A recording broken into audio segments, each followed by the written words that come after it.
Hello, hello, hello. Let's see if someone will catch us live. How does YouTube live work these days even? I don't know, with this the Gemini. I don't know. I don't know. Looking at myself. Watching myself. Till I see someone tuning. Let's see. Someone is gonna join us here. Let's see. Before now, when you come live, just within the space of seconds, people are already tuning in. The algorithm it has changed significantly. The algorithm has really changed. Well,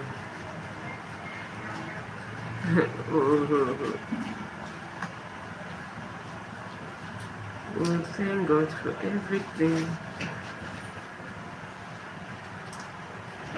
No one here yet. We're a minute gone. Nobody's here.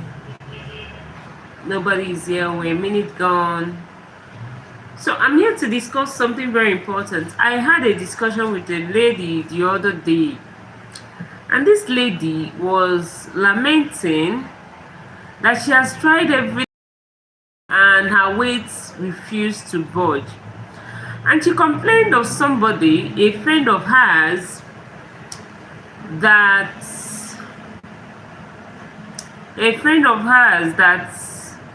ate healthy.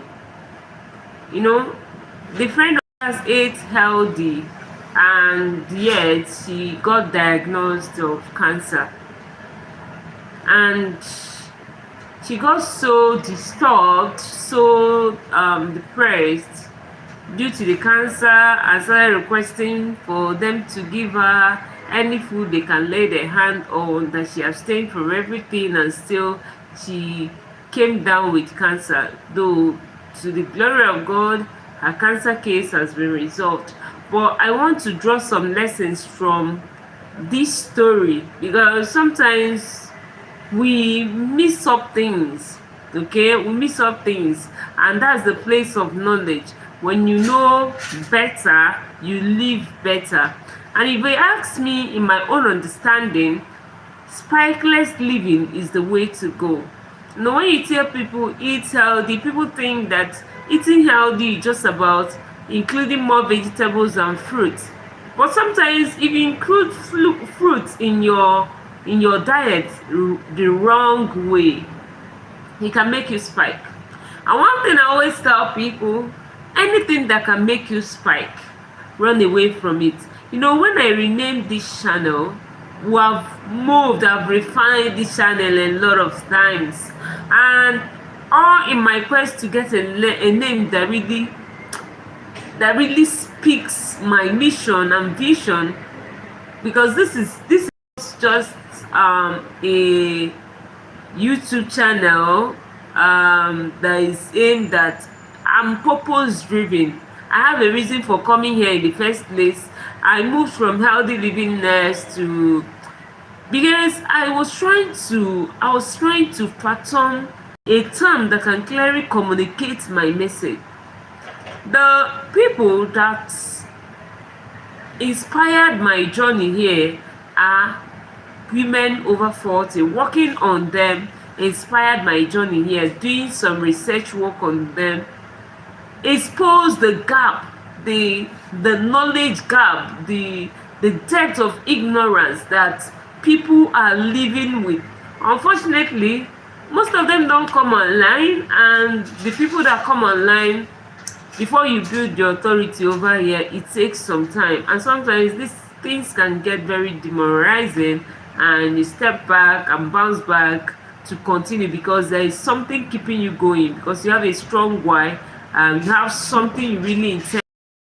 Just this year, I've spoken to many women, and if these women were online, I sometimes when you do these things and you send the person your whatever, the person subscribes but does not visit the app like he or she should, is just close to the person not subscribing at all. So this year alone, I've spoken to thousands of women. I've spoken to thousands of women this year alone. I've spoken to different groups, and one thing is clear: people don't know much about this thing called insulin resistance. And in my quest to actually, because everything borders on insulin resistance, diabetes, some cases of erectile dysfunction, PCOS, high blood pressure, high cholesterol, all of them have a touch of insulin resistance. And in my quest to make what I do very clear to the people I'm hoping to speak to, I had to really keep refining and refining and refining, and that is why we are where we are today. I first because the main thing I needed to educate people on is how to reverse insulin resistance. So I thought of a name, and the first thing that came to mind was sugar hormone fix. And because I had already given myself the mom scientist, I gave myself the mom scientist for a reason. I'm a mom, and I am a scientist, and I'm also a mother. My daughter visited my office today. So I'm a scientist, I'm also a mother. I don't want to lose myself in the two different words. So when I was looking for a name, I had to use sugar hormone fix, TMS sugar hormone fix. But it was not really cutting it. I felt my audience, they're not getting the message. So I had to fine-tune the name to Spikeless Living. Now, between healthy living and spikeless living, what should you really be aiming for? When it comes to healthy living, people think that including fruits and vegetables in your food is how to go. But some fruits have high glycemic index and even high glycemic load. If you don't know what high glycemic index is, high glycemic index is the rate at which the sugar content in the food you eat get released into the blood, while high glycemic load is the amount of sugar contained in a food. So when you are considering how healthy a food is, these are the two parameters you should be looking at: the glycemic index, the glycemic load of that food. Now, for instance, watermelon has a high glycemic index. A man was complaining to me the other day that he urinates a lot. When I reviewed his eating habits, I found out that he eats lots of watermelon, and he was eating it with the intention that he's eating very healthy. But that very constant habit of eating watermelon, something we qualify as healthy, increased this man's HbA1c, glycated hemoglobin. Glycated hemoglobin is a measure we use in the lab to assess your average glucose level in 3 months. You know, a normal red blood cell breaks down every 120 days. And during the course of transporting glucose in the blood, some glucose gets attached to hemoglobin. Hemoglobin is the pigment that gives your red blood cell the red color. So some of the glucose get attached to hemoglobin. That's what is called glycated hemoglobin. And when we measure your percentage of glycated hemoglobin, anything more than 5.5 is not normal. From 5.5% down is okay. Anything between 5.5% and 6.5 and 6.4% is qualified as pre-diabetes, and anything from 6.5 and above is diabetes. And unfortunately for this man, for the length of time he has eaten this, and with alongside other unhealthy lifestyle, he drinks alcohol, he drinks a lot of alcohol, with other unhealthy lifestyle that he has been engaged in. By the time we assessed his glycated hemoglobin, it was 6.8. He was already diabetic without knowing it. He might go and do his fasting numbers and they will come out normal. That's why each time when I assess patients, when I evaluate patients, I don't just shake fasting numbers. I don't just check your fasting blood glucose level. I also check your glycated glucose level. And there is another test that is fasting insulin. These are the 3 key tests that you can use to evaluate somebody's metabolic health. Now, for this man,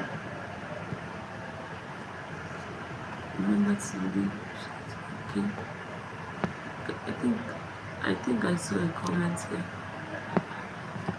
So for this man was happily eating watermelon, thinking that he was eating healthy without knowing that he was jeopardizing his health somehow. So after reviewing, I had to tell him what to do, and of course, watermelon was cut out of his diet, because in reversing, there are 3 phases to reversing a person's insulin resistance or diabetes. There are 3 phases. We'll pass through the first phase, and the first phase is usually very intense. Then from the second phase, we know your outcome will determine if you're going to, what we're going to do next depends on your outcome, because everybody responds differently. I've worked with a woman who reversed her pre-diabetes in just 6 weeks. I've also worked with a man who was able to reverse his own pre-diabetes in 3 months. So everybody's response to these things differ. Now, coming to the topic, healthy eating or spikeless eating, which is the way to go? And I say it without mincing word, that spikeless eating is the way to go. If you're eating anything, be mindful of eating food that will not spike you, or eating in ways that will not make you have a spike. I don't know if I'm communicating. I cannot see any there.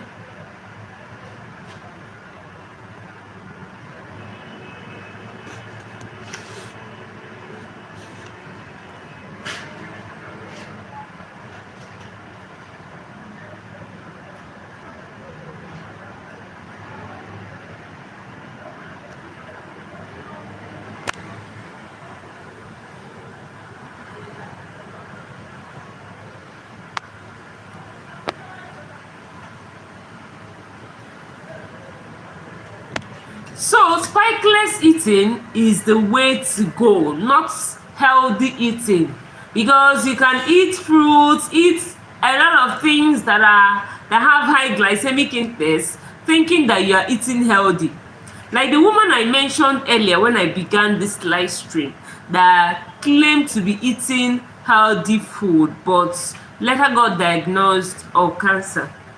In her mind, she was eating healthy, but her healthy eating includes eating high glycemic fruits, using them to do smoothie, using high glycemic fruits for her smoothie, using them for her fruit salad, using them for different kinds of things. And you know, one thing people need to know, that we need to raise, that there is need for strong awareness, is the fact that people's metabolism begin to change from age 40.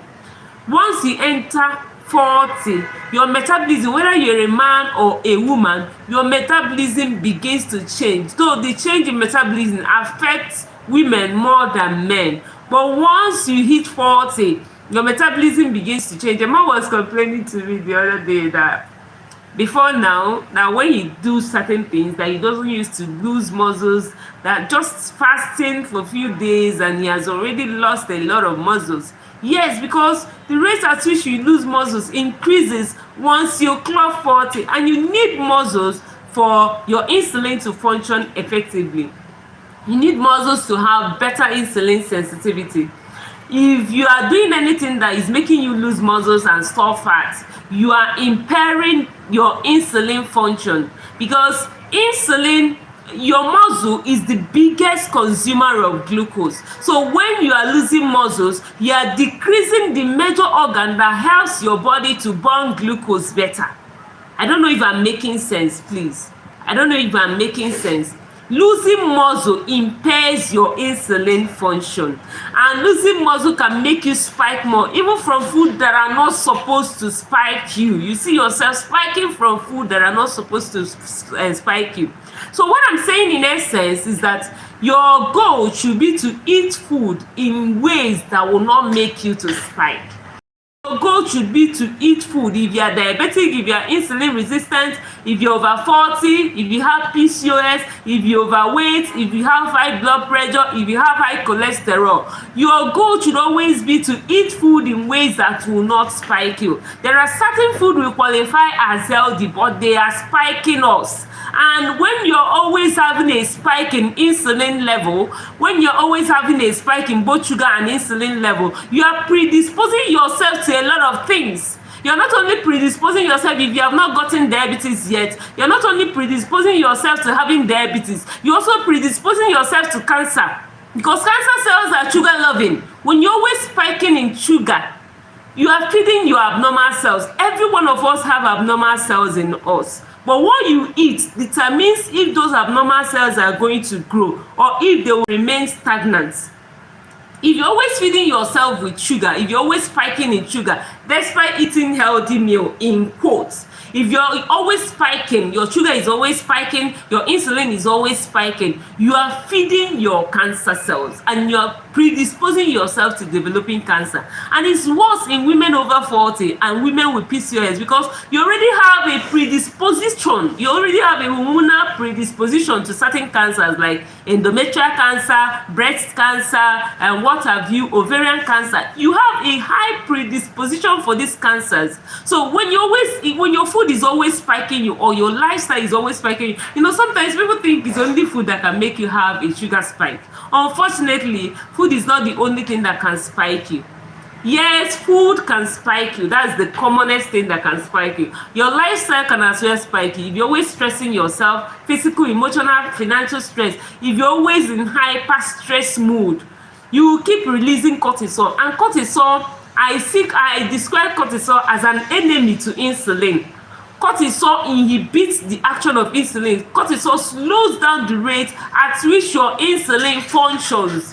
If your insulin is supposed to move like 5 glucose out of your blood in a second, cortisol will reduce that to like 2 in a second. So cortisol impedes the action of insulin. Another thing that can make you spike more is muscle loss. I've already explained that. When women get over 40, they tend to lose muscles and store fat. That is why it's hard for some of them to lose weight. If you don't tackle weight loss the right way, you will struggle to lose weight. Even after doing intermittent fasting, if you're doing intermittent fasting the wrong way, like the woman that, like the woman I spoke about when I began this live stream, she has tried everything according to her. She has tried everything and nothing seemed to work. The weight is not budging at all.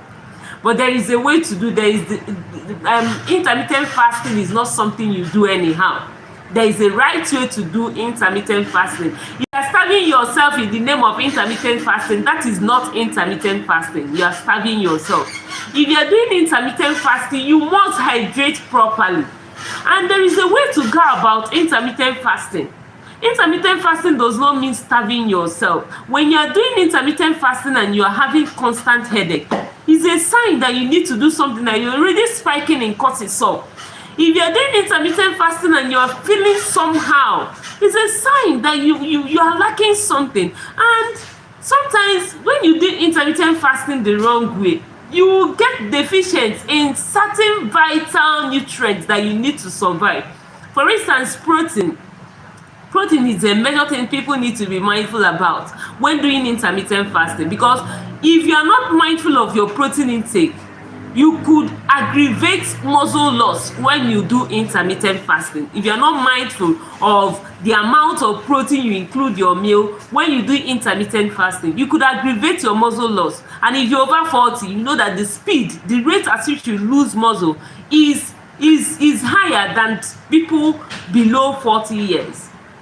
Okay, so you need to be very mindful of that. What am I saying in essence? What I'm saying in essence is that spikeless eating is better than healthy eating. And in spikeless eating, the things you need to bear in mind is the glycemic index and the glycemic load of food. When you are choosing the food to eat, what to include in your plate, if you have these two things figured out, you are going to spike less, because the higher the glycemic index of a food,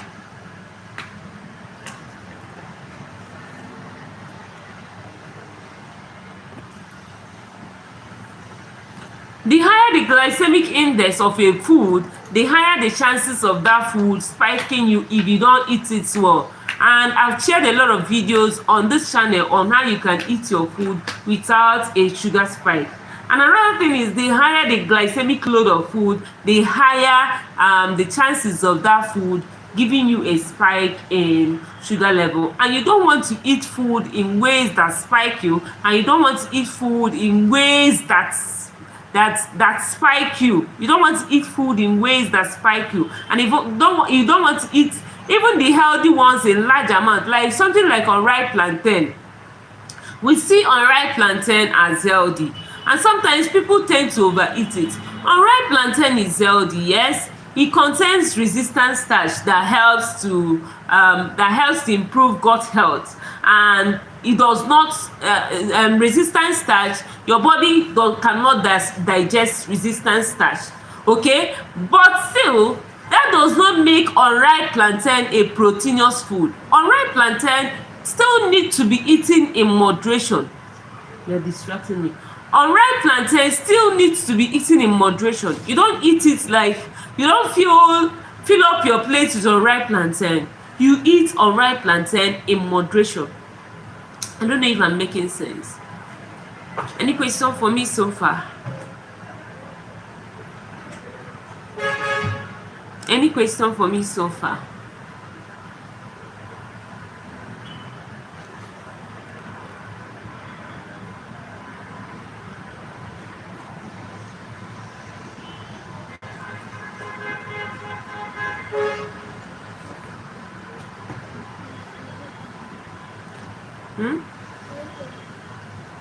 Am I done? I'm not done, my dear. I'm waiting for more people to come online, but people come and go. I don't want to be talking to myself.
Keep that thing, I'm busy, please.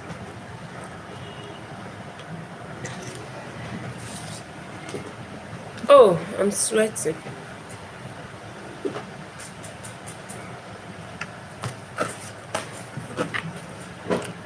My life. So I'm taking questions now. If you have any question for me, please drop it in the comment section. If you have section, and I'll be glad to answer questions,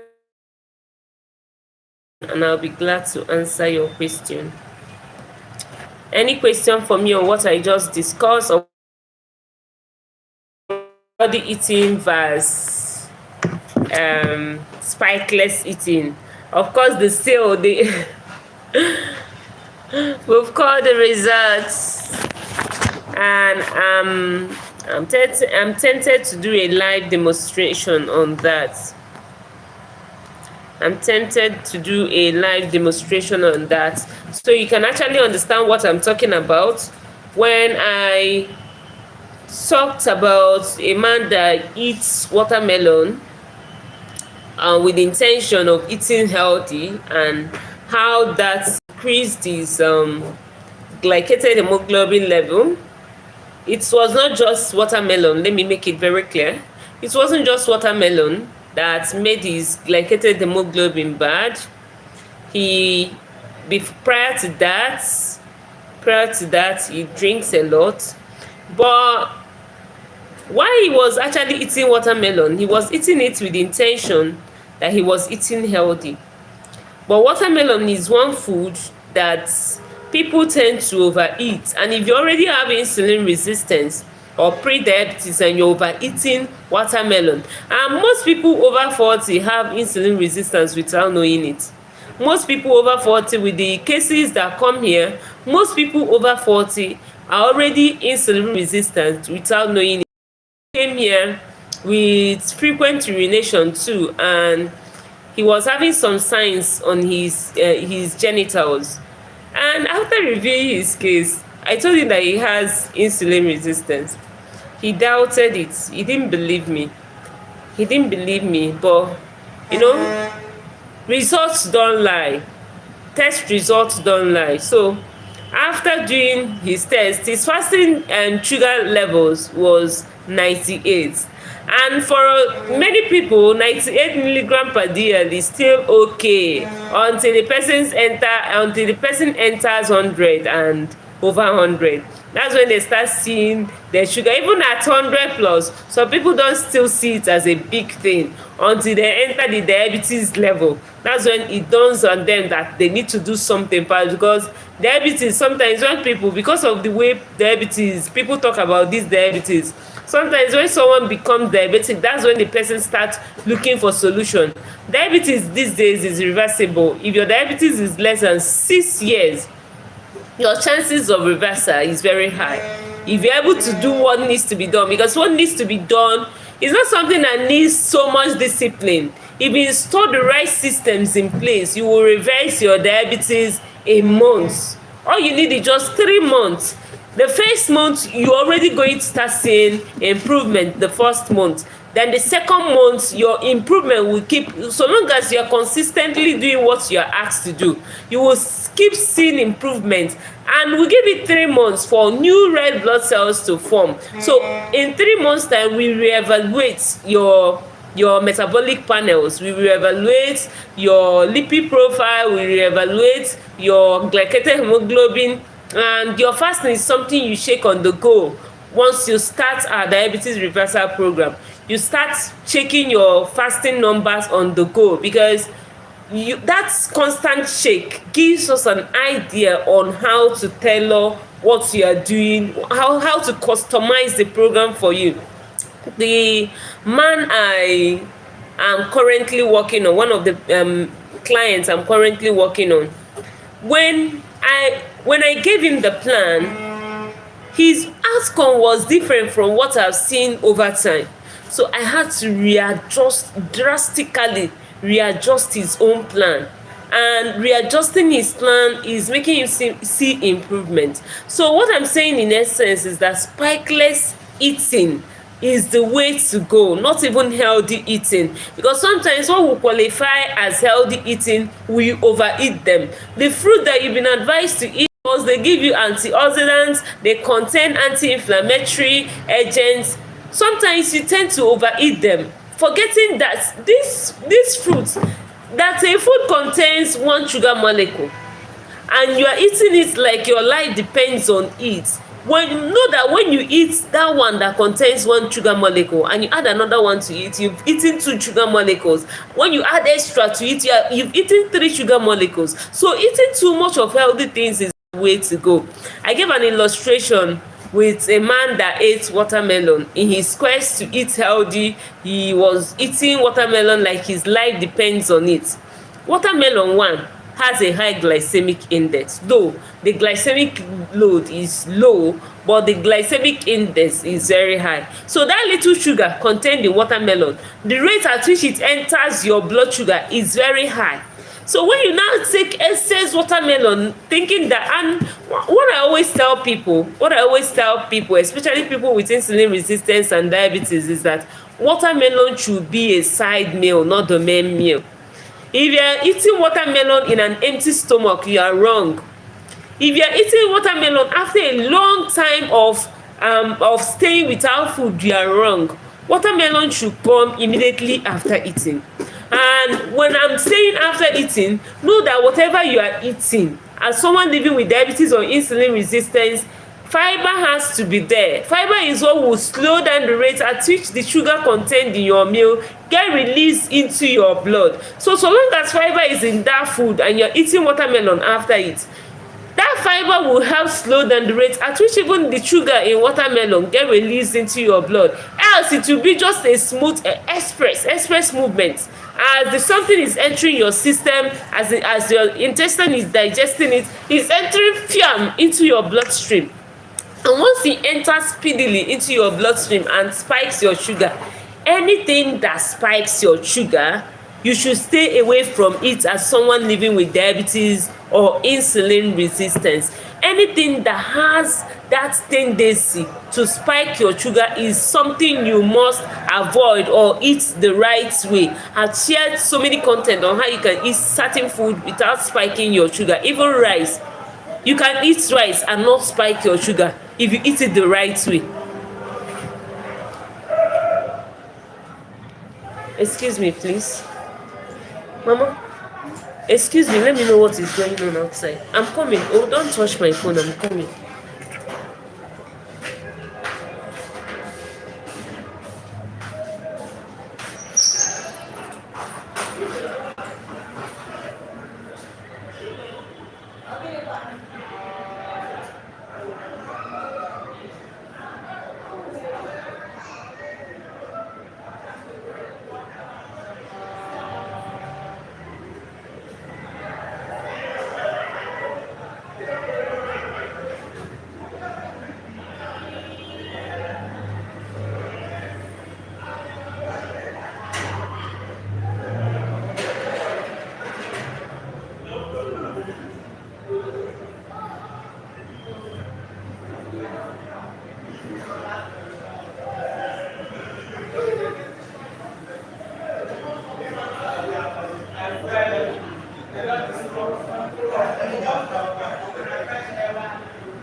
Bees, they went to work somewhere, and